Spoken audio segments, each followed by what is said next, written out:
Totoo pero hindi pa pinal ang nag-leak na report ng Senate Blue Ribbon Committee na nagrekomenda ng kasuhan sina Senator Chis Escudero, Joel Villanueva, Jinggoy Estrada at 3 dating mambabatas. Draft pa lang ito ayon kay Senador Ping Lacson, kaya binawi ng ilang senador ang lagda rito. Nakatutok si Chino Gaston. Kinumpirma ni Blue Ribbon Committee Chairperson Senator Panfilo Lacson na tunay ang nag-leak na draft committee report tungkol sa flood control scandal. Pero draft pa lang aniya ito at pag-uusapan ng mga miyembro ng komite ang mga nais nilang baguhin o idagdag sa report bago ito maipresenta sa plenaryo para maaprubahan. Sa nag-leak na draft, inirekomendang kasuhan sina Senators Joel Villanueva, Jinggoy Estrada at Chis Escudero. Pinakakasuhan din sina dating Senador Bong Revilla, dating Ako Bicol Representative Zaldico at dating Caloocan City 2nd District Representative Mitch Cahayon Uy. Bagaman pwedeng magdagdag o magbawas ang komite, iginiit ni Lacson hindi dapat matanggal ang kahit sino sa mga pinakakasuhan sa draft report. Yeah, 6 people ang nandun.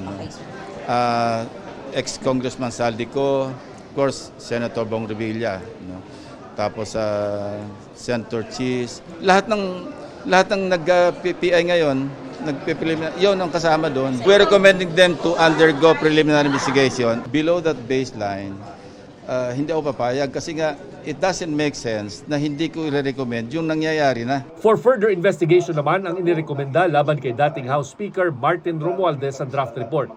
Nanguna nang itinanggi ng mga nababanggit ang mga aligasyon laban sa kanila. May 2 level na pinakakasuhan ng draft. Una, kung ang mambabatas o opisyal ng DPWH at COA ay nahaharap sa corroborative evidence at validation na lumitaw sa committee hearings. Pangalawa naman, kung nabanggit sa committee hearings pero wala pang sapat na validation at corroboration at kailangan pa ng further investigation. Kinumpirma rin ni Senate President Tito Soto ang laman ng draft, sabay diin ding hindi pa ito pinal. Wala pa, draft report pa lang yun.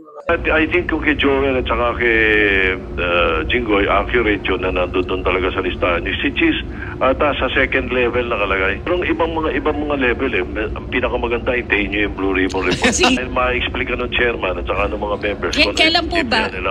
Level 1 saka level... Sa nag-leak na draft report ay nakalagda na si Lacson at 6 na iba pang senador. Binawi na ni Senador J.V. Ejercito, Miguel Zubiri at Win Gatchalian ang kanilang pirma dahil draft pa nga lang umano ang kanilang pinirmahan. Hindi muna ako comment doon. Let me go into the caucus first. Para sa GMA Integrated News, Chino Gaston, Nakatutok, 24 Oras.